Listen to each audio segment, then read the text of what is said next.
proud to be here.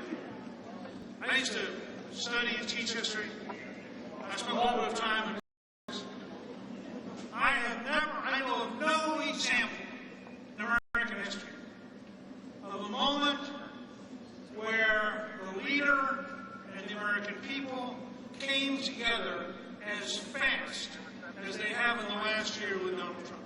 I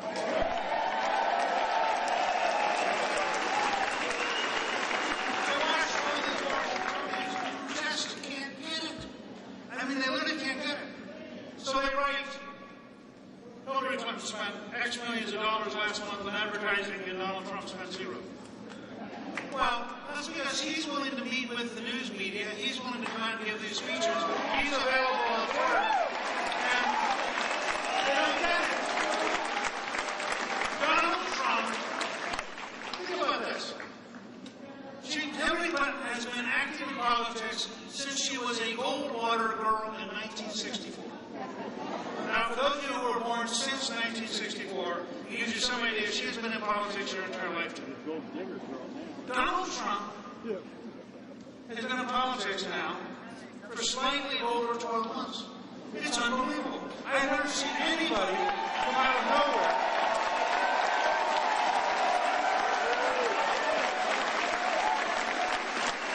You know, Donald Trump, he's really famous here. And Debbie said to me earlier, we were talking about when I came here years ago to campaign for John. And I look at all that, and I think about the people around. And by the way, your governor is a good friend of mine, although it's about time he get on the Trump bandwagon.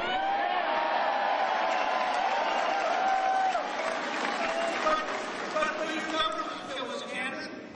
You know, former Governor of Florida is a candidate. Ted Cruz is a candidate. These are not trivial people.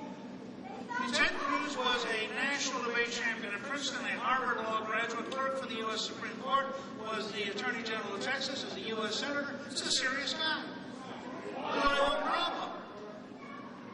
He ain't Donald Trump. And here's the reality. The difference between all the folks who come out and talked and Donald Trump is that he has had a lifetime of creating jobs, a lifetime of building buildings, a lifetime of getting things done. Everybody else talked about how they'd like to sort of change Washington a little bit in a calm, associated way. This guy's going to kick over the table. So,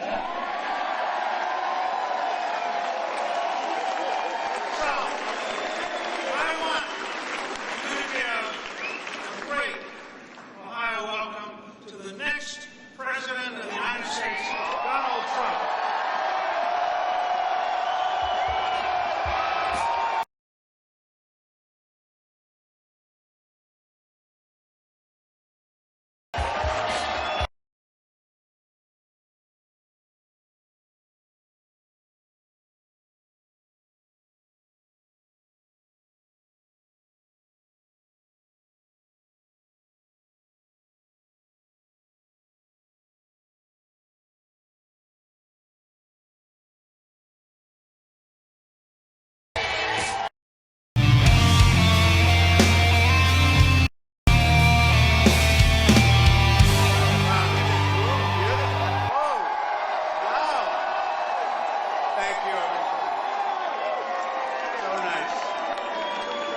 I love Ohio. You know, I've worked in Ohio for a long time.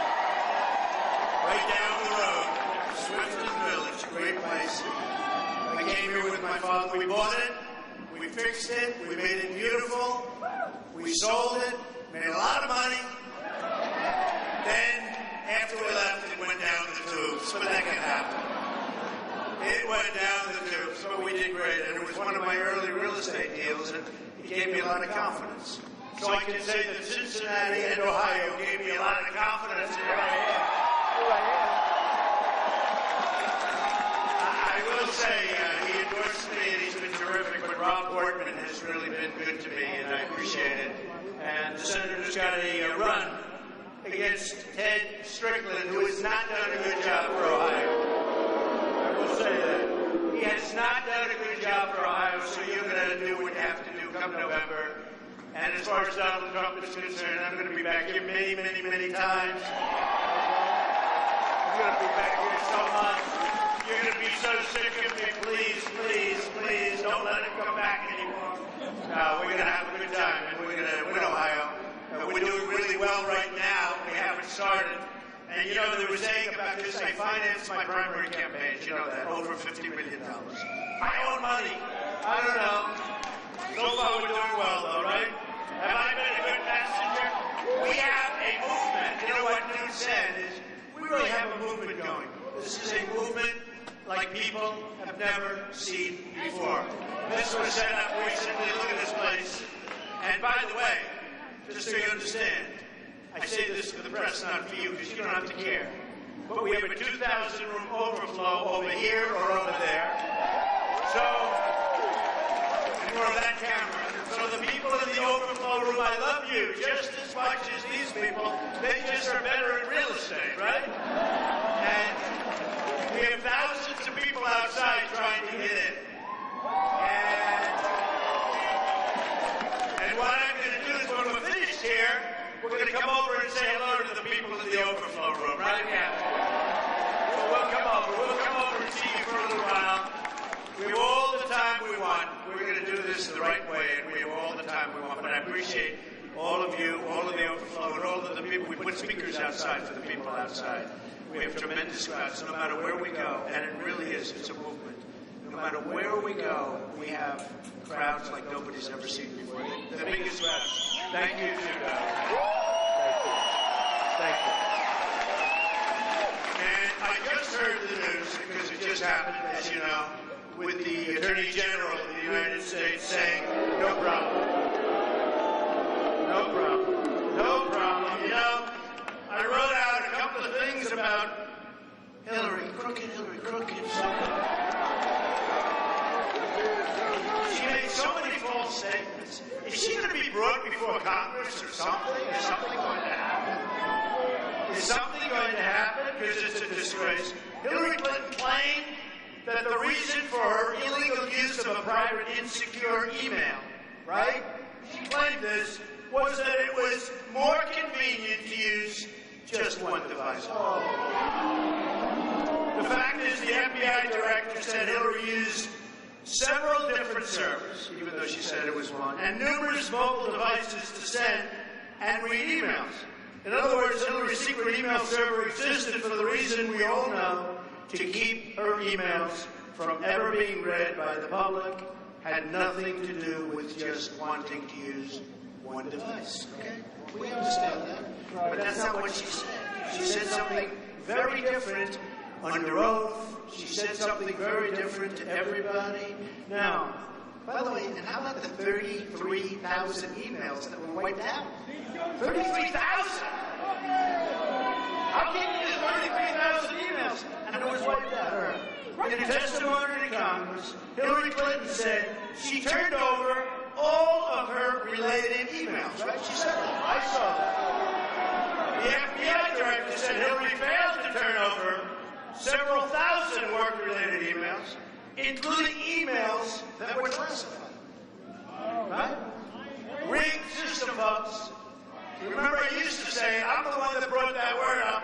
Now everybody's using it. Bernie Sanders is rightfully using it. Because honestly, what they did with him was not good.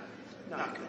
Now we have false statement number 3. And there are many. I just don't want to bore you with too many of these because, you know, one of those things. In her testimony to Congress, Hillary Clinton said there was nothing more classified on my emails, either sent or received. Right? She said that. I heard it. You heard it. You all heard it. The FBI director said Hillary had sent or received more than 100 emails with classified information, including emails with confidential, secret, and top secret information. Right? That's what they said. But she didn't say that. Gazios. Hillary said fact number 4. These are all lies. We say lie. Lie. Dirty, rotten liar. Hillary said her private server. That's not it. And you know, I'll tell you something, folks. I'll tell you something. You know what it's going to be censoring? In November, you're going to get out of the vote.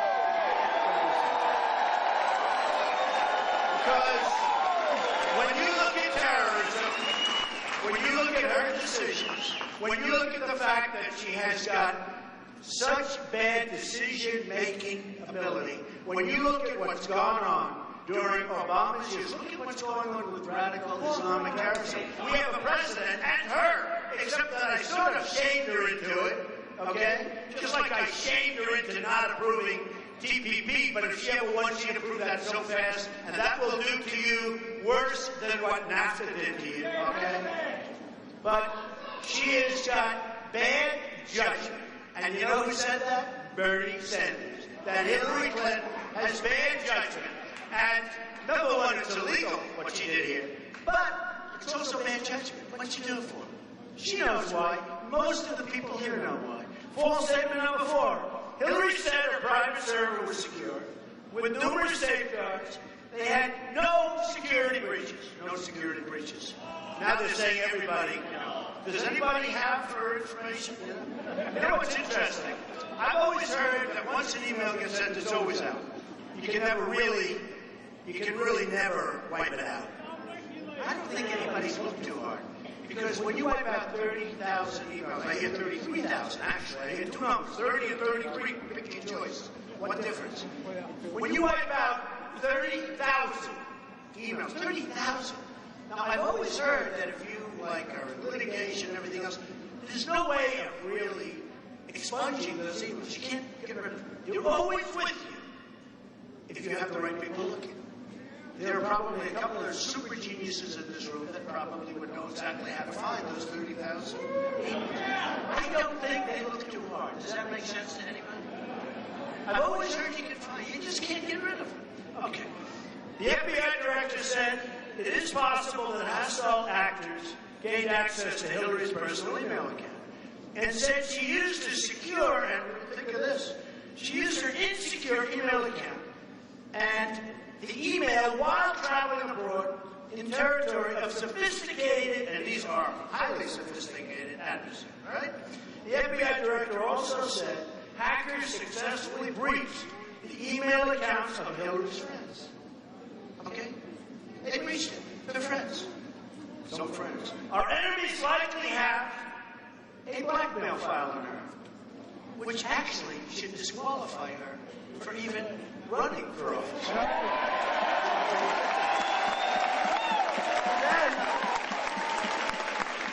In a testimony to Congress, Hillary Clinton said her attorneys conducted a rigorous review of her emails and said they went through every single email. But the fact is, the FBI director said the lawyers doing the sorting for Secretary Clinton in 2014 did not individually read the content of all of her emails before destroying them. What's going on? I mean, it's very sad. You know, it's very sad.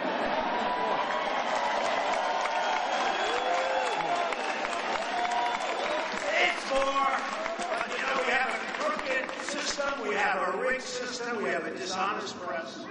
Let me tell you, I was in North Carolina last night. I have to say, because I just love doing it. Thank you. I love you too. It's a guy, but I love him. I love him. I love everybody. I don't care. I don't. We have a rigged system. We have a crooked system. We have a crooked system. But I was talking about the press, okay? I love talking about how dishonest they are. You're a Republican, you're a conservative. And I've heard it for years, but I had no idea. And when I was running and being, knocking out one after another, right? Am I doing a good job for you folks? I'm knocking out one after another. So when I'm out running, and it was bad. I thought it was unfair, but, you know, they had 17 people that basically they didn't like too much. Me, they liked the least by far. And they hit you, but now it's all toward me. And I watch and I say things like, there's a guy at Meet the Press called Sleepy Eyes Chuck Todd. The guy was dying on Meet the Press a year ago, a year and a half, wow. He was dying. Nobody watching Meet the Press. In fact, they were talking about taking him off everything else. Never treated me fairly. And then what happened was he called me and he wanted me to do an interview. And I did it. And it was one of the highest rated interviews in the history of Meet the Press. But these are disloyal people. So after about 2 days, he forgot about it. And then he did a little bit more, and Meet the Press is fine right now. I'm not going to do any more interviews with him, but because I watched him. So I watched, like, yesterday. And I made the statement, something to the effect, I was talking about terrorism. And I said, Saddam Hussein is a bad man. You heard this. Right? You heard this. He's a bad man. Now, they wanted me to talk last night. I spoke for 106 minutes. Long time. Long time without notes, without papers, without anything, standing up in front of 4 or 5 networks that are going. So I said last night, I'm not reading, and no teleprompters. I do like teleprompters, actually. It's a lot easier. Teleprompters. Let somebody come up and do what I do, right? Of course, I have about 12 people instead of 7,000 people. But I said, very simple, I said, Saddam Hussein is a bad man, bad guy. And I said it 3 or 4 times. Really bad. Because I know what they're going to do. I said, but one thing he's good at. I said this last night. Now, they wanted me to talk about Hillary for 160, like for hours. I said, I went 15 minutes. I went a long time talking about it. I read whole things. I wrote a whole thing. I mean, she's going to get Hillary. That's all you have to know. She's going to get this thing.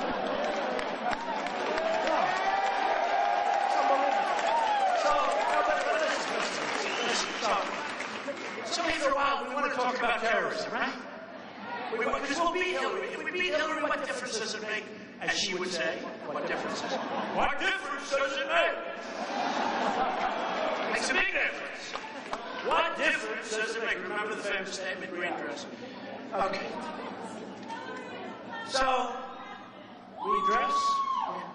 Hillary's a sellout! He said green pantsuit. So look, listen. So last night I said, and it was an unbelievable crowd in North Carolina, standing ovations all over the place. But I said, bad guy, Saddam Hussein, bad guy. Then I said again, Saddam Hussein is a bad guy. But he did one thing well. He killed terrorists. Okay, just a quick second. But I wanted to emphasize, because I know if I didn't emphasize, they'd say, I like Saddam Hussein. So I said it, I think 3 times, bad, bad, bad. In fact, I started repeating myself. I said, I don't like that. People are going to say, is that guy okay? So what happened, I said it very strongly, bad person. Okay, now it's over. And we talked about terrorism. We talked about trade. We talked about terminating Obamacare, replacing with something, right? Which one? We talked about getting rid of Common Core and bringing our education locally and taking away from We talked about borders. We talked about building a wall.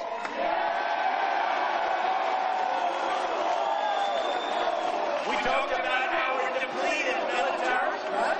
We talked about our very depleted military. Build a wall. So, don't worry, we're going to build a wall. Don't worry about it. We're going to build a very wall. Such a low ceiling. Oh, we're going a lot higher. And every time they fight us on that wall, it gets 10 feet higher, folks. No, we're going to stop the drugs from coming in. Just in case you didn't know. So, the Border Patrol agents, 16,500 Border Patrol agents endorsed Donald Trump. They know what's going on. And their job is much easier now than when they were with me. Because when they were with me, they're going to be working hard. Right now, they just stand there and say,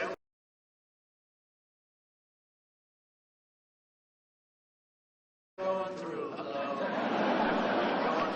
Welcome to the country, right? We'll take care of you for the rest of your lives. So, it's a lot different. And also Sheriff Joe. We love Sheriff Joe. Sheriff Joe. Endorse Donald. Right at the beginning.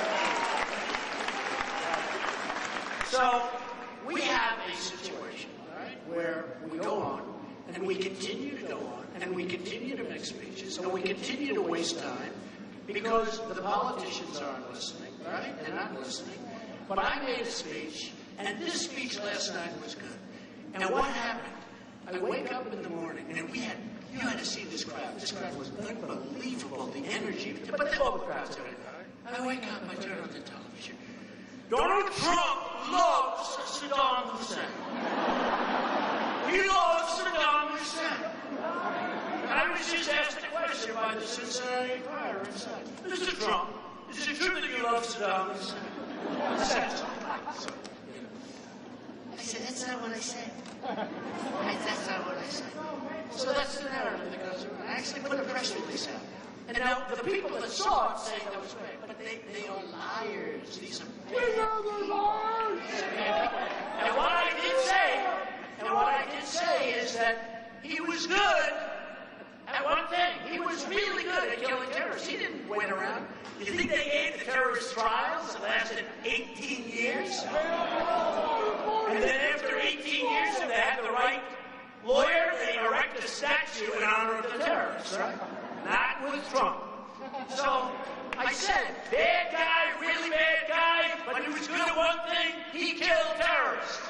Next day, Donald Trump loves Saddam Hussein. I don't love Saddam Hussein. I hate Saddam Hussein. But he was damn good at killing terrorists. And now terrorists, people that want to be terrorists, they go into Iraq. And I said last night, it's the Harvard University. It's the Harvard of terrorism. That's where you want to learn how to be a terrorist. You go into Iraq. Before, boom, you're a terrorist. Boom. Look at the problems we have right now. We are a very unsafe nation. We are allowing people to pour into our country. We're allowing people to pour into our country. We have no idea who they are. These are people coming from the Middle East. We're taking Syrian refugees. By the way, I have a bigger heart than anybody. And we'll work with them, and I'll get other people to put up the money because we owe $19 trillion. And now with the kind of budgets that get passed in this country, we're going up to $21 trillion. We don't have the money, but I'll get the Gulf states to put up the money, and we'll supervise it. And we will build as wonderful as it can be in Syria, safe havens. We'll build safe zones, and we'll keep them there. We don't want them here. We don't want them here.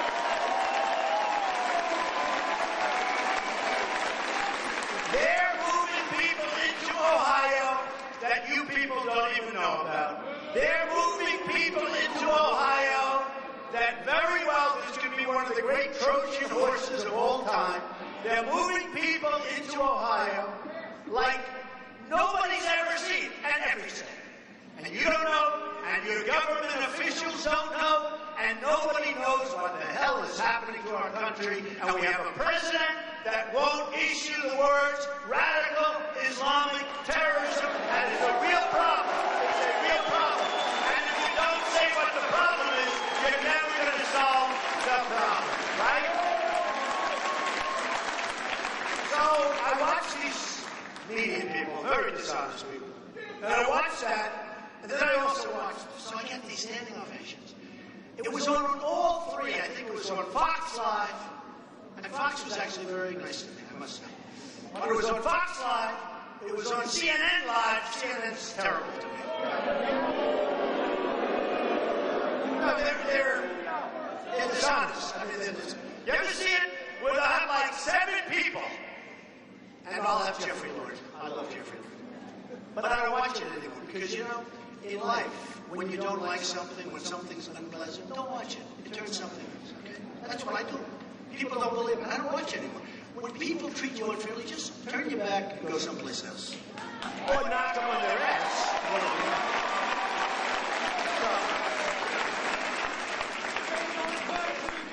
I mean, CNN over the weekend. I'll give you an example.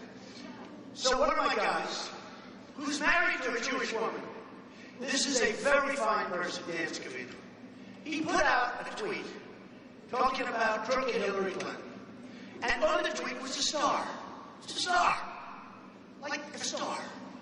And I said, because when I looked at it, I didn't think anything. All of a sudden, it turned out to be in the minds of the press only, because it could have been a sheriff's star, could have been a regular star. My boy comes home from school, Barry. He draws stars all over the place.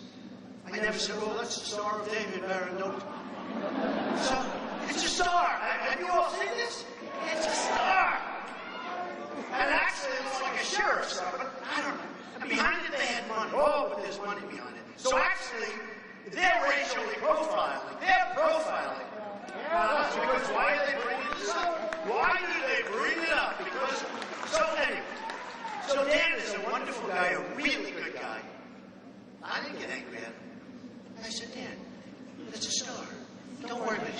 So CNN, from morning till night, bigger than the FBI, with Clinton, who's crooked as you know what. Bigger than the FBI, all weekend long. CNN, dishonest as hell. CNN, morning to night. I have tweets where they're saying, CNN won't talk about anything but the star. They say, it's the Star of David. All right? I have a son-in-law who's Jewish. Jared is a great guy. My daughter is Jewish. I have grandchildren that are Jewish. And I love them. I love them. And these are great people. Ivanka married a Jewish guy who's brilliant, who's wonderful, who's got a great heart. They have kids, beautiful kids, beautiful kids. So they took this star, couldn't have been a star for anything. To me, it was just a star. But when I really looked, it looked like a sheriff's star. But CNN started the style of going, it's the Star of David. And because it's the Star of David, Donald Trump has racist tendencies. These people are sick. I'm telling you, they're sick. And I'll tell you, someday I'm going to tell you the real story of CNN, but I'm not going to tell it yet. But they're sick. I don't watch it. Don't watch it. You know what? Don't watch it anymore. And I have to say, Fox is tough on me. Bill O'Reilly, a lot of these guys. But at least they're fair. You know, they're tough, but they're fair. And MS, nobody watches MSNBC, so I don't really like it. No, I mean, nobody watches it. But I think they're better. I hear they're better than CNN. Okay? They call CNN the Clinton News Network. Think of this. Think of it, seriously. So the Star, which is a star, not the Star of David. When they told me the Star of David, I said, you can't be kidding. How sick are they? Actually, they're the ones with the bad tendencies when they can think that way. They're the ones. And they said, remember what I said? But there's money around the stars. And therefore, you know what that represents. These are sick people. They're bad people. They're bad people. And what you do is don't watch CNN anymore. I don't watch it anymore. I don't watch, and they've done it. I like Anderson Cooper. I like a couple of the people. But mostly it's just negative. And they sit around the table. They talk badly about Donald Trump. What's to talk badly about? You know, it's very interesting. We started off with 17, and here I am. You and me, and look what we've done together, right? Look what we've done together. What's something? What's something? What? So we have unbelievably dishonest people. So think of that. Yes, so you have the Star, which is fine. You shouldn't have taken it down. You know, they took the Star down. I said, too bad. You should have left it up. I would rather defend it and just leave it up and say, no, that's not a star. That's just a star. And it talks about corrupt Hillary. But she sent it out. She said, oh, this is a star. She's the one that started the dialogue. You know why? Because she wanted to get off the FBI. And you know who got hurt worse by the FBI than anybody? Bernie Sanders, because he was waiting for the FBI to make him the nominee, and it didn't work out. And he's the other one. You know, he copied my language a little bit, but he was starting to say with the superdelegates that the system is rigged. And you know what's happening? They're doing polls. I just saw a poll. 22% of the Bernie Sanders voters are coming to Trump. Yeah!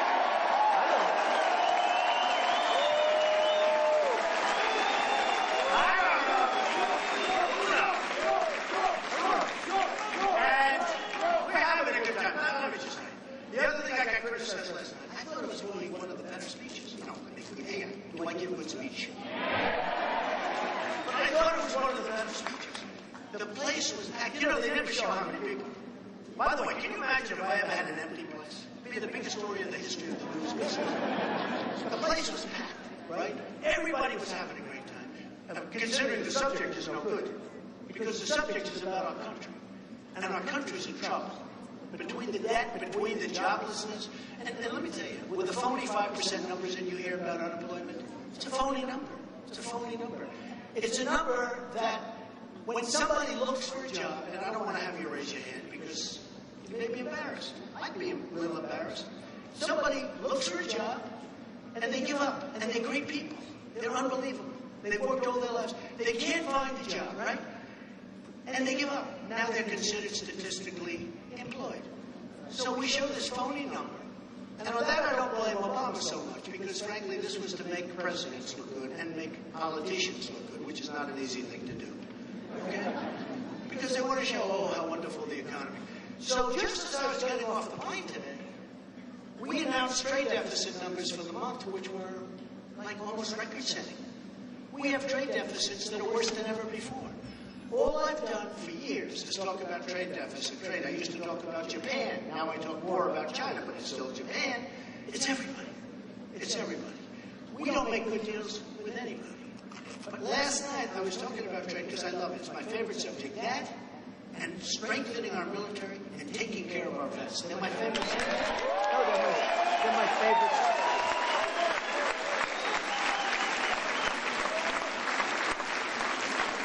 Other than my children or my grandchildren. I could talk about my grandchildren. Let's see. He was 39 minutes in the back of a plane talking about his grandchildren. Ladies and gentlemen, the president is going to talk about his grandchildren. Well, I have two. He has two. I have eight. He has two. But he talks about how long he didn't talk about it. I'll bet they're beautiful. Two beautiful children. So he says, they're beautiful. They're really smart. They're really good. I love them so much. They're unbelievable. You know, one is brand new, beautiful little baby. Okay, after about a minute, what can you talk about? Oh, you can say, here's a picture of it. Okay. So that's 1 minute out of the 39-minute time. Then we talk about golf. Right? So you say, Jack Nicklaus, who endorsed me, I love Jack, I love Jack. Wait, Jack. You know Jack endorsed me? Do you know how young Jack was when he won the Ohio State Championship? Jack Nicklaus. He is the greatest guy, and he's a friend of mine. And the endorsement, I didn't ask for the endorsement. I don't want to do that. I feel like sort of guilty when I ask these people for endorsements. I don't want to do that. Jack endorsed me. I said, thank you, Jack. I appreciate it. He said, well, you're going to do a great job. You're going to shake things up. Now, when you talk about winners, is Jack a winner, right? You see, U.S. Open was on the other day. I think Jack Nicklaus was in the top 10, like, I think it was 18 times. He was in the top, I've never seen anything like it. His record's unbelievable. He won it 4 times. Top 10, 18 times. This guy is a winner, right? So when I get endorsements from Jack Nicklaus, Bobby Knight,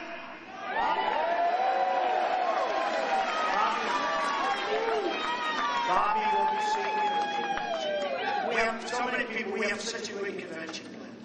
But I just have to go back. So this is the final thing. So last night I made a great speech, standing ovation, everyone went crazy. Nobody talks about the crowd. Every time I go home, my wife says, how was the crowd? Again, they didn't show. They never showed. I tell you, they only show when we have protesters. I love my protesters. Don't we have any damn protesters today? Because when we have protesters, the cow, did the cow? No, he's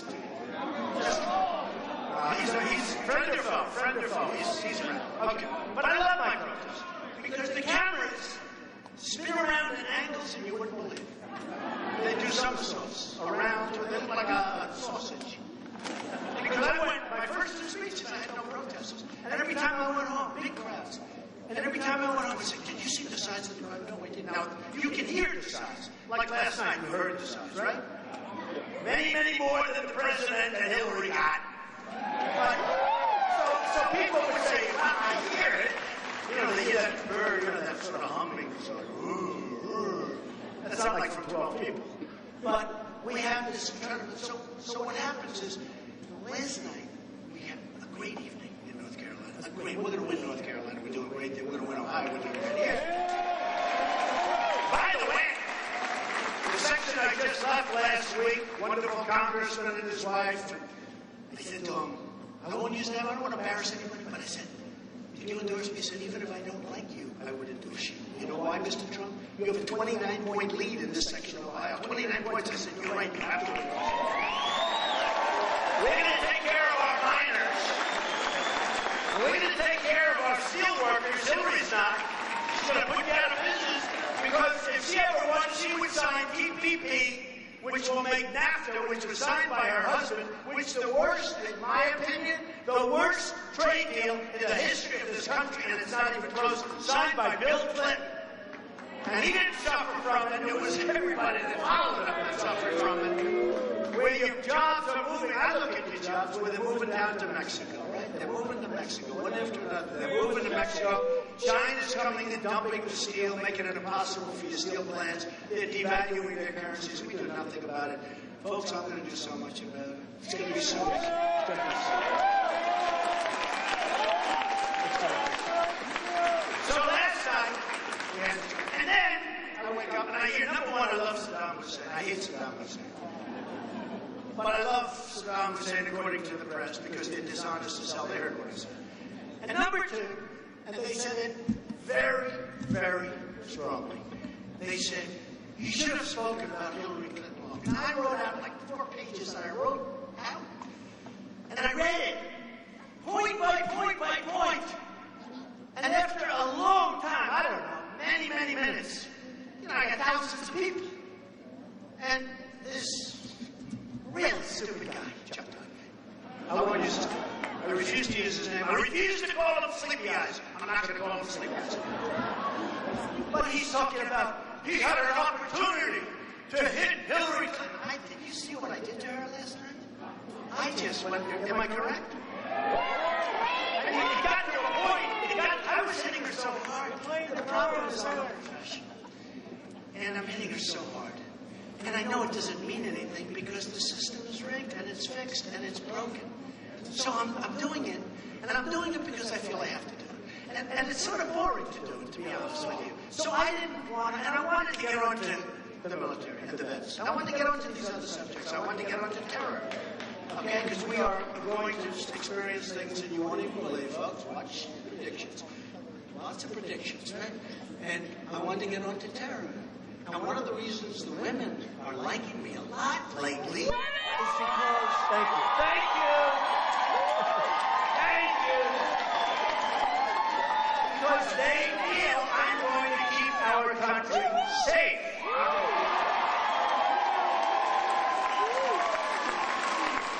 And they love Ivanka. And they love Melania. And Melania and Ivanka and Eric and Tiffany and Don are going to be speaking at the convention. So we're going to... And by the way, I get hit this morning like he had the opportunity to go after. Everyone said I made a great speech. I'll tell you how bad my speech was last night. CNN covered it from point to point without a commercial. Fox covered it practically from beginning to end. Others covered it from... That's how bad my speech was yesterday. That's how bad. You know, if it were bad, folks, these guys, they don't care about polls. They don't care about anything. They only care about one thing. What's the one thing? Ratings! Ratings! So, I made a speech last night that some of the folks gave an A to, some of them gave an A+ to, but when I saw NBC, Sleepy Eyes shut down this morning, he said, he had a chance to really go after Hillary Clinton. Oh, what I did to her. But, you know, after a while, we have to talk about other things. Okay, so here's the story. We're going to make America great again.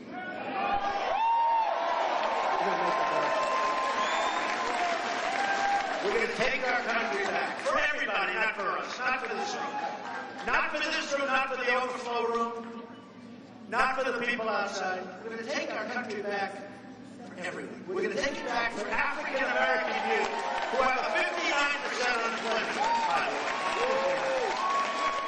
We're going to take it back for African American youth who have a 59% unemployment rate and have no chance. They have no chance in our society. You know who I just spoke to? Big Don King. Big Don King. I spoke to him 10 minutes ago. I said, Don, I'd love you to speak at the convention. Because you know what?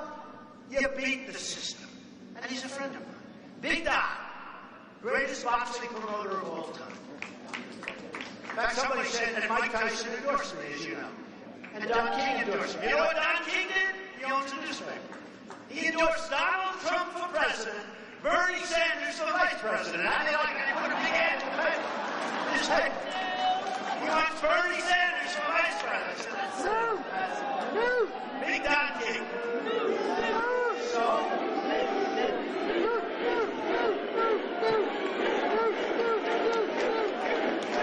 Wow.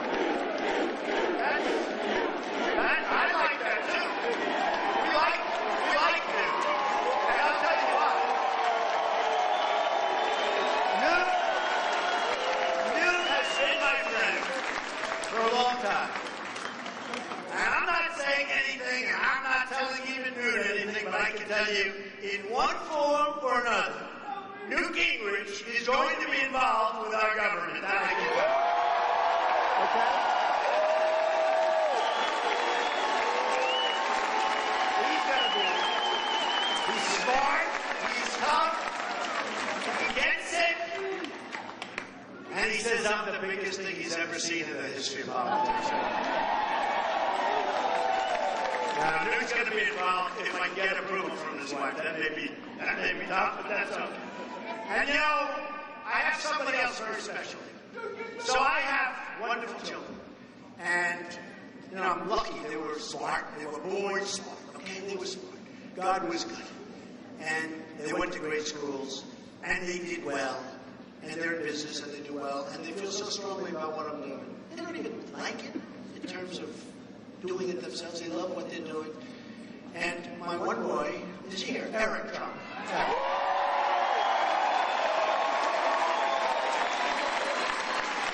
And I'm very proud of Eric.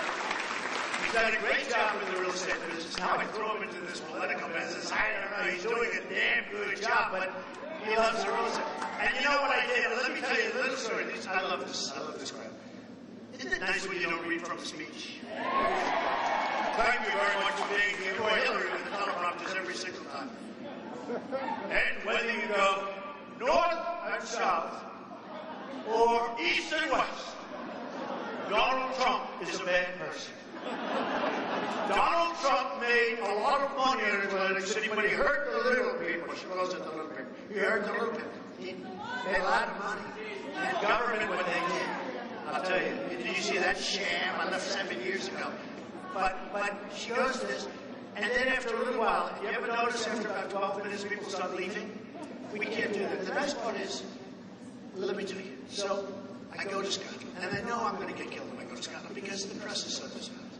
I went there to make sure that my boy, who I bought Turnberry 4 or 5 years ago, and we're doing this massive renovation, just like we're going to be opening the old post office in October. We're a year ahead of schedule. I could open it sooner, but I want to get it as close to the election as possible. Does that make sense? In fact, I was going to open it in August. I'm delaying the opening because I want it to be so close, because when I open it, even if I delay it a month or two, the hotel's going to open soon. But I want to say, we're more than a year ahead of schedule, and we're under budget, and the product is even better than I said it was going to be. Maybe I'll open it on November 7th, the day before the big day. Oh, we're going to have, and the press will be there. They'll be there by the hundreds, but they won't say we're under budget. They won't say we're ahead of schedule. That's okay. People know. But what happened is, we have children. And I want to support my children. I think I've been a good father. And I want to support them. So I put Eric Trump like individual things. Ivanka's been great. Don's been great. Tiffany's just starting now. She just is graduating from college. Barron has great potential, but he's 10. You know. He's got great potential. But I put my children, as they grow a little bit older, in charge of different jobs. And I put Eric in charge of the Great Turnberry Resort in Scotland, where they home of the British Open, which now they call the Open Championship. And Eric spent the last year going back and forth. He'd spend 2 days over there, then come back, then go back and fight with contractors, and he got great contractors, and they did an unbelievable job. I've been hearing about it. So I said, you know, if I go over there, these dishonest, horrible human beings are going to say, Trump went over to play golf, Trump in the middle of a campaign. I can't do that. But I have to support my children, right? You agree if you want. So I said, you know what? I want to fly over and I want to fly back. And I want to support my son. So what happened, just to show you, just to show you how dishonest Hillary Clinton is and the press. So I go out, we have the bagpipes, we have everything, we have a ribbon cutting on the 9th tee, on the beautiful 9th tee overlooking the ocean, and the beautiful lighthouse, one of the greatest courses anywhere in the world. We rebuilt the course, we rebuilt everything, we rebuilt the hotel, it's great. And that was the day that Europe had the big turn where UK left, right? They left. And I said, not ready, but I have a pulse, right? That's what we need. We need somebody with touch. We have horrible people that have no touch, no brain, no nothing. So you had Obama saying, if that happens, they're going to go to the back of the line. I would say that was, I think Obama might have been the reason that they broke away. He doesn't help them. He actually said that the UK is going to the back of the line. Not a nice statement. Not a nice. Can you imagine if I said that? The back of the line? Oh, would I be killed for that statement? So he said they go to the back of the line. Okay. Bottom line is, they asked me a lot of times. I said, no, I think they're going to break away. I think they want their independence. I think they're going to break away. I see what's happening with the migration. I see where countries are being forced against their will to take these people that don't want them. And instead of building these wonderful places where they can ultimately go back to their homeland, where they want to be anyway, they're just being forced. So Germany is a disaster right now. Sweden, parts of Sweden. I mean, things are really bad. So I said, I think they're going to, and by the way, the odds were 20% that I'd be right, 20%, because they said it's not going to happen, they're going to approve, and that's going to be the end of that. I was right. They broke away. I was right. And then the next day they said, oh, Trump was right, the same thing could happen in the United States. Let me tell you, I'm going to be right a second time, folks. Because we're tired of incompetent people. We're tired of incompetent leadership and incompetent people. And Hillary Clinton, I said, bad judgment, she's incompetent, okay? She's incompetent. The only good thing she's ever done is get out of trouble when anybody else would have been in jail by now. That's the only thing that I've ever seen her do. That was a great job. I gotta give her credit. I gotta give her credit. I gotta give Bill Clinton credit for going to that plane and saying for 39 minutes he talked about his grandchildren and he talked about golf. There's no way you can do that. I told you, 2 minutes for the grandchildren, 2 minutes for golf. We got 35 or 36 minutes left. What are we going to do? Let's talk about Hillary. And Hillary then talks about, I think I'd reappoint the Attorney General. And you're waiting for a decision by the Attorney General. And you're saying you're going to give her a job. You're not allowed to do that. That's bribery, folks. And then the Attorney General comes out, as you said, but the Attorney General comes out. And the Attorney General says, no charges. That's bribery. Wouldn't you say it's bribery? You're not supposed to. She said she's going to reappoint the Attorney General, and the Attorney General is waiting to make a determination as to whether or not she's guilty. And boy, was that a fast determination. Wow. Should have waited, at least waited a little bit longer. Don't just come out with 1 or 2 sentences. Talk about it a little bit. So look, again, trouble. So here's what happened. So I go to Scotland. Beautiful, the weather was beautiful, the waves are crashing up on the rocks. We're opening the course, getting ready to cut a ribbon. We have so many press. We had over 400 Hope, the legendary Hope. How many? 400? 400. 450. It was unbelievable because they were all there for Brexit. And they were all there to see what was going to happen. Will the UK break away? And now that's about 6 hours old, so they're bored. They want the next story. So the next story is Trump. So I go there. And all of a sudden I start hearing these things. What's Trump doing in Scotland? Where he's playing golf. Okay. So I have a news conference. It was a great news conference. Even Newt said that was a great news conference, right? I did a good job, Newt. When Newt says I did a good job, he's a very critical guy. He sometimes says I don't like what he said, but there I did a good job, right? Newt.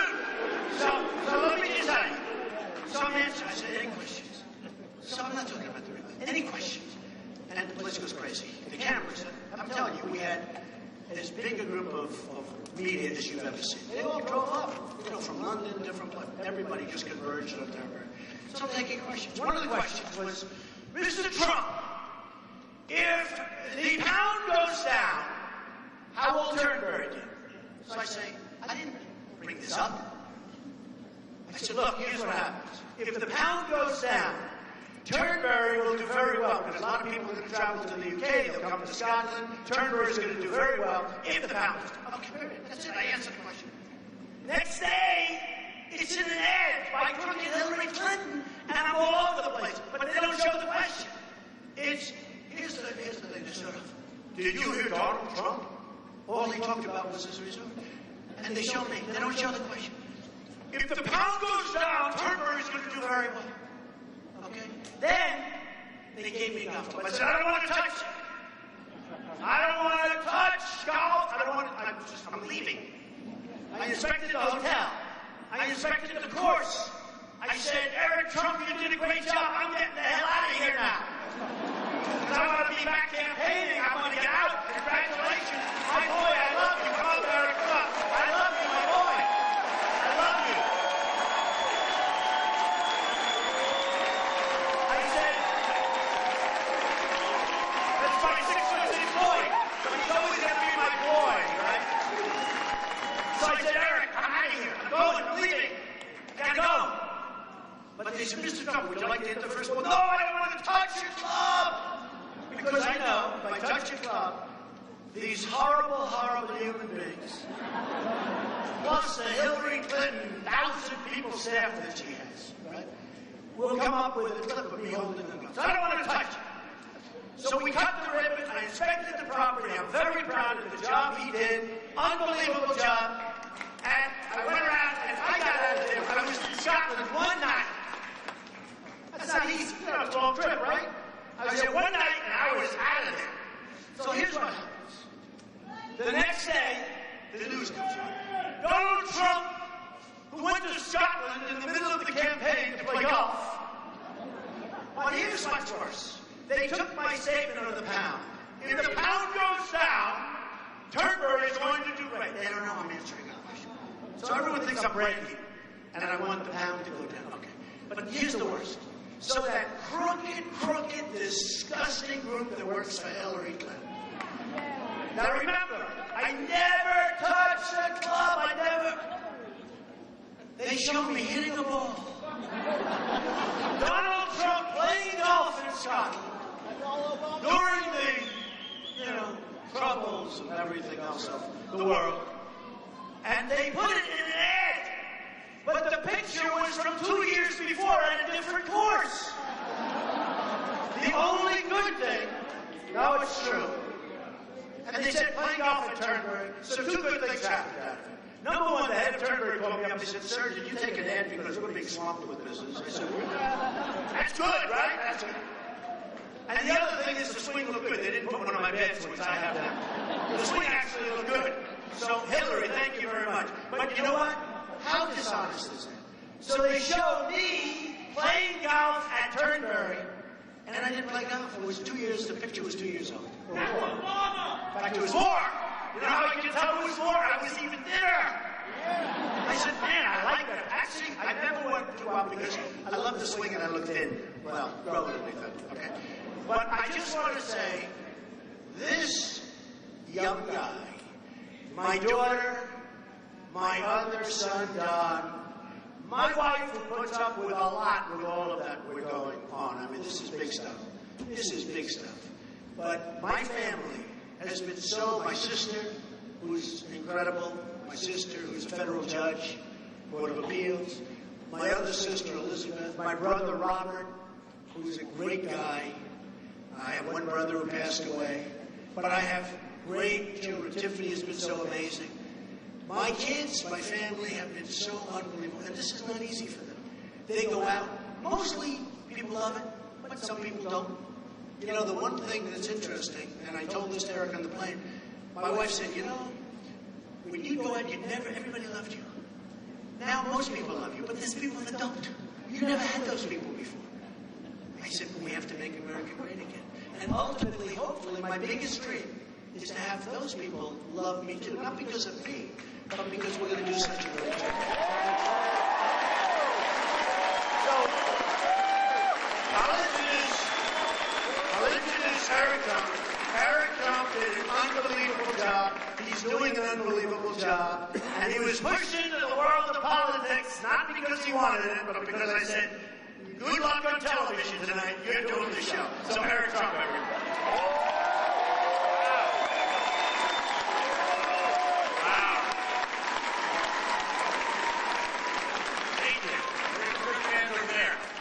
My father is just the greatest, and I truly say this from the bottom of my heart. I love him to death.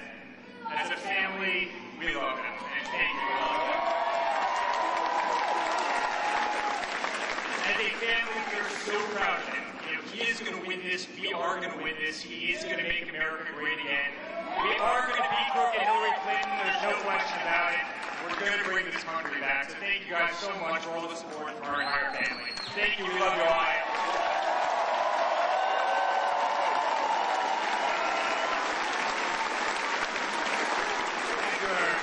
Thank you, dear brothers and sisters. Thank you, everybody. And the family has been just incredible. So, when I was getting off the plane, I just wanted to tell you a couple of good things, a couple of bad things, and about the country, what's going on. Terrorism is at just a horrible, horrible level. People don't feel safe. Polls are coming out saying they feel more unsafe right now than they have at any time in many, many years. We're going to make you feel safe again. Remember that. We're going to feel safe. I'm very, very proud of the fact that when we ran, that in the history of the Republican Party, you got the most votes ever by a lot, almost 14 million votes, more than anybody that's ever run. And I'm very proud of that. And maybe more important, and I want to thank the RNC and Reince Priebus. He's been great. I have to tell you, Reince has been really great. And I mean that 100%. He's been so amazing. And he works hard. He'll fly. If there's an event in California, he will fly on that plane and he'll be there. I say, weren't you just in Washington? Yes, I flew to be at the event. I mean, the guy is really terrific.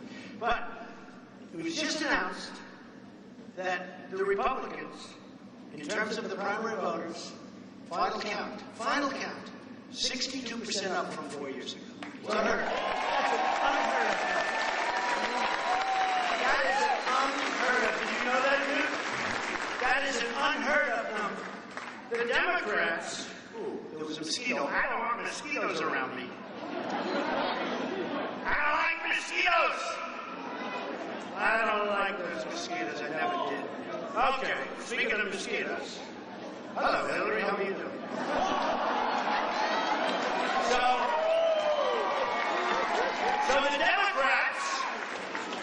the Democrats were down with all the Bernie Sanders stuff and everything here, this. By the way, our crowds are so much bigger than it's not even close. But with all of the things you hear, the Democrats are down 21%. From there's no real enthusiasm. They had enthusiasm for Bernie, but Bernie was outflanked by the establishment. He was really outflanked. He didn't have had a chance. And frankly, I wouldn't have had a chance except we were winning by such large numbers. If we didn't win, I mean, Florida, 21-point victory, won 66 of 67 counties. New York, Pennsylvania, Connecticut. You look at all of these different places, Rhode Island, Maryland, Delaware.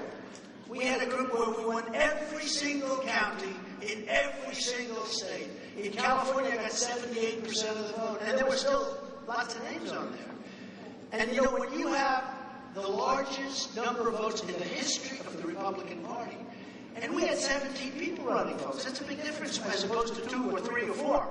We had 17 people. So it's impossible to win that number when you have 17 people. We won easily. More than Ronald Reagan, who we love. More than Richard Nixon. More than the Bushes. More than Dwight D. Eisenhower, who did have a lot to do with the Second World War victory in all fairness, right? So we had a great thing. So that was a great thing. The bad part is this. In coming off the plane, I heard that our trade numbers are a disaster. A disaster. Getting worse than ever before. We're losing so much money. We have trade deficits that are so massive. Not only with China, not only with Mexico, which is massive, I take my hat off to the leadership of Mexico for the job they've done on us. They treat us like we're babies. They treat us at the border and with trade. You ever see the companies that are moving to Mexico? I think I won Indiana largely because Carrier Air Conditioning Company. I love Indiana. Well, I also won because of the great Bobby Knight, right? Bobby Knight. I told you that story, but Bobby called up. He said, "Sir, you got to run for president." It was a year before I did it. You got to run for president. I said, "This is Bobby Knight." I didn't know Bobby Knight. And then when I got to Indiana, somebody said, "You think you could ever get Bobby Knight?" I said, "I think so." And I pulled up his stack, and I had his paper, and I had his number. And he picks up the phone, and he goes, "I've been waiting for you to call." He's a cool dude. He won 900 games. He won 3 championships for Indiana. He won the Olympics. He won the Pan Am Games. He had the last undefeated season in college basketball. He's a winner. Jack Nicklaus, total winner. And Jack, in Ohio, I mean, to me, having his endorsement is so great, but Jack, Bobby, we have so many unbelievable champs endorsing. So many unbelievable champs. So here's the story, folks. We're going to turn it around. We're going to bring our jobs back to this country. And we're going to bring them back bigly. We're not going to let companies leave our country without there being consequences. As an example, when Carrier left, and they left 1,400 people, those 1,400 people, many of them followed me all over Indiana. They loved Trump because I'm the only one that spoke their language. They were fired like dogs. They were fired by a mid-level management guy. They had jobs, some of them for 30 years. They were fired viciously, like you never saw anything like it. And fortunately, somebody had the cell phone. We would have never said, probably wouldn't be talking about it right now. And it was all over the news. And it made a big impact. And I've been talking about it long before I went to Indiana. These other guys just started talking about it when they arrived to try and win, because that was going to be the firewall. Remember the firewall?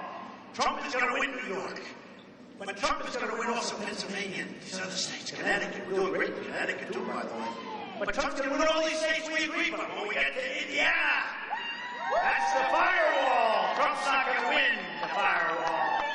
And we won the firewall in a landslide. That was a big hit. And then everybody just said, you know what they said? We just can't take it anymore. We're leaving. They're gone. And that was the end of that, right?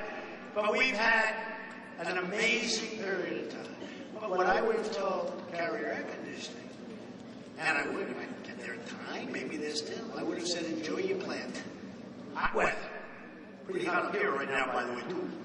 Hot weather. I said, enjoy your plant. Make lots of air conditioners. But when you start selling your air conditioners through our very strong border, because we're going to have a very strong border, and we want people to come in. I want people to come into the country. They're going to come in by the thousands, but they're going to come into the country legally, right? Legally. So I'm going to say, meaning myself or my rep, I always stick with this. I say to my wife, but I want to call Carrier. And she'll say, you're the president of the United States. You're not supposed to be calling an air conditioning company. I said, but it's so much fun. And I'm so good at this stuff. So I'll get somebody else. I'll get Carl Icahn to call. That would be pretty good. I have so many people endorsing us. But we call up Carrier. We say, enjoy your new plant. I hope you have great success. But every single time you make a beautiful air conditioner and you want to sell it to the United States, there's going to be a 35% tax on that air conditioner. Now, a lot of conservatives, these characters that have been fighting me, never Trump, oh, never Trump. These are people. He's a guy who talk about a great conservative, but he gets it. Some of these people don't get it. Never Trump. By the way, never Trump is disappearing rapidly. You heard about the 51 million? Anybody? 51? Raised $51 million. Even Newt couldn't believe that. Right there? $51 million. So here's what's going to happen. And I just started really in the middle of this. It sounds like a football game. I don't know, are they booing or are they saying Newt? It's one of those names.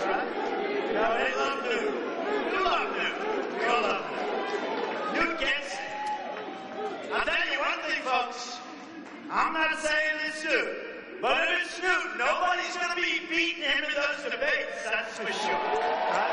Nobody. Nobody's beating our new today. We raised $51 million. And the Washington Post actually had a good story for the first time in a long time. They gave a great story. And it said 51 million. Nobody can believe it. And I only saw it like they're children because they were beating me up. They said Trump was down. And I'm raising the money for the party. And I'm putting up a lot of my own money. Like I put up over 50 for the primaries. I'm putting up a lot of my own money. Okay. But here's what's going to happen, folks. Here's what's going to happen. We're going to be so successful. And when people call me, pundits, people that right up here on these platforms, look at all these people. Oh, I can't stand it. One of them called, is here today, and said, Mr. Trump, what you've done is incredible. Sir, this is a pretty liberal guy. I was surprised he called me sir, actually. Sir, what you've done is absolutely incredible. And honestly, I said, it's not so incredible. I haven't won. They said, no, you don't have to win. You don't have to win. What you've done has never been done before in the history of politics. It's incredible. I said, let me give you a little clue. If I don't win, meaning the one person left, then I've wasted a lot of time and a lot of money. I haven't done a damn thing. That's the way I feel. Because we're not going to be able to lower your taxes. We're not going to be able to get you good health care. We're not going to be able to save your Second Amendment, which is under siege, by the way. And the National Rifle Association, the NRA, endorsed me with the earliest endorsement they've ever given to a candidate. And Hillary Clinton wants to take the guns away. She wants to effectively abolish the Second Amendment. That's why they gave me the early endorsement. Because she is unthinkable for the NRA. Unthinkable. But all of these things are going to happen. So let me just finish by saying the following. I love Ohio. I love the people of Ohio. Go out and vote for Rob Portman. He's been terrific. Go out and vote for Rob. But I love the people of Ohio. And we're going to start winning again, folks. We don't win anymore as a country. We don't win on trade. We don't win with the military. When I was young, we never lost a war, all of us. A lot of you my age. When we were young, I still feel young. Don't you feel young? But when we were young, we never lost a war. They used to say, we've never lost a war. Now we never win a war. We never win a battle. We never win anything. We have these idiots that get on television. We are going to attack ISIS in 48 hours. And when we attack, we're going to hit them from the rear. And we're going after Fallujah. And that will take place in exactly 2 weeks. And after that takes place, we're going to Ramadi. And we will hit. Now what happens is they say, the only problem is they can't believe anybody's so stupid to be saying all this stuff. So sometimes they don't believe it. And we can get away with it. Can you imagine the great General George Patton getting on television to say when we're leaving Iraq? We are leaving on this date. So the enemy goes back and they say, nobody can be that stupid to say that. I never would believe it, but you know what? Just in case Obama's serious, let's just pull back. Hey, they don't want to be killed. Don't kid yourself. They talk about they want to be killed. Trust me. They can live, they'd rather live. They'll have their time. But you know what? Pull back. Pull back. So now they pull back, and you left it that day.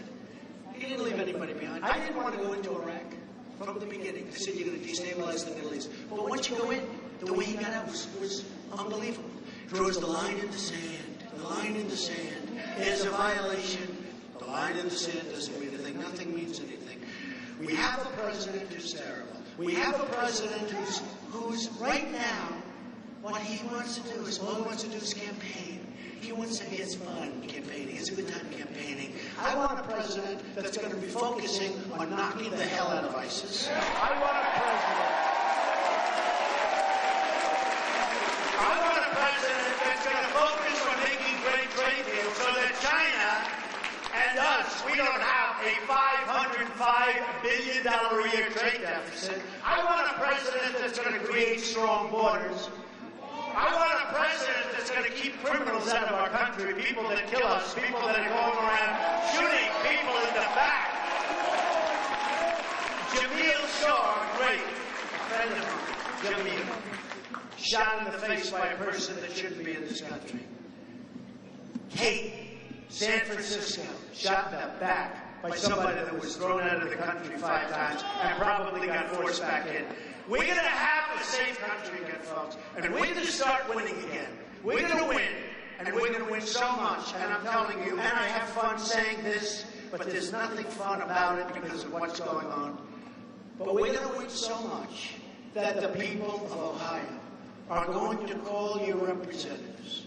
They're going to call Matt Borges, head of the Republican Party. Good guy, by the way. Matt, you better win Ohio from me, Matt. They're going to call Matt. They're going to call Rob. They're going to have to see the president. We're winning too much. We can't take it. We're not used to it. We're not used to winning this much. We're winning with our military. We'll knock the hell out of ISIS. We're winning for our vets. We're winning with health care. We're winning with the border. We're winning with the wall. We're winning our Second Amendment. Mr. President, sir, you're winning too much. The people of Ohio can't stand so much winning. We're not used to it. And you know what? I'm going to say, I don't care, Rob. I don't care, Matt. We're going to keep winning because we are going to make America great again. Thank you, everybody. I love you. Thank you. Thank you.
Thank you everyone for joining us and choosing us as your stream of choice. Just a quick update. I'm on the mic. Tomorrow we will be streaming because I guess my Republican committee is going to ask questions to both Loretta Lynch the DOJ lady and also the FBI director about why they didn't want to press charges against Hillary.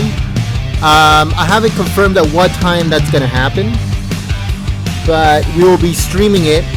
Please check back on our channel within a few hours by later on tonight, and hopefully the time will be on there.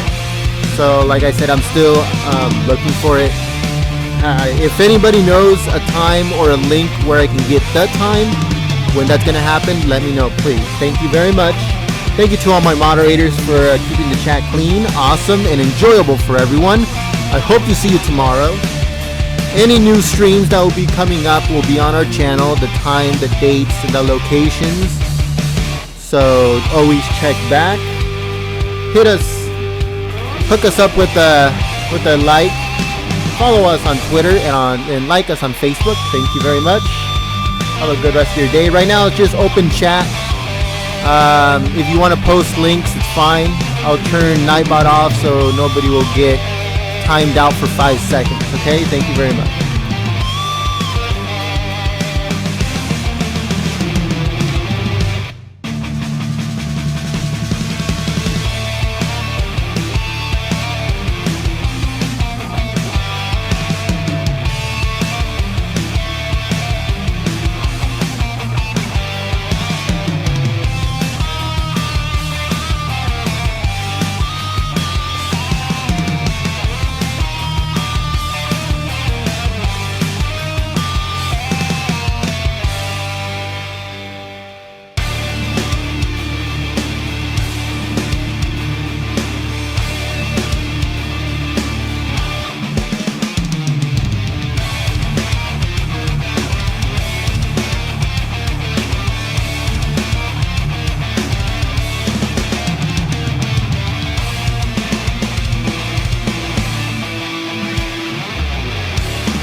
Trump. We're about to go to an amazingly big rally right here in Ohio. And this is sort of you're now on Facebook worldwide. Good to be with you. It's the modern world.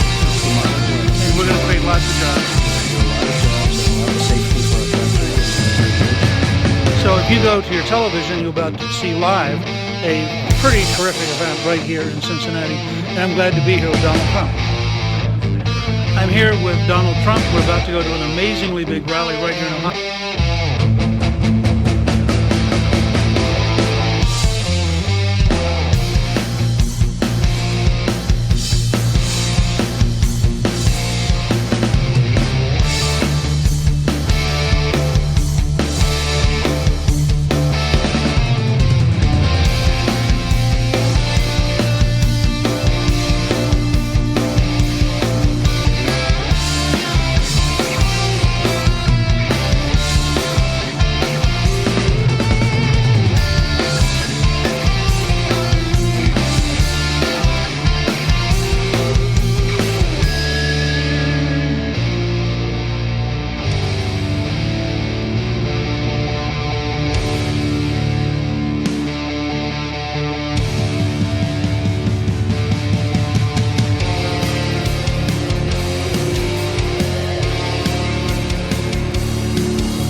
Best music compilation.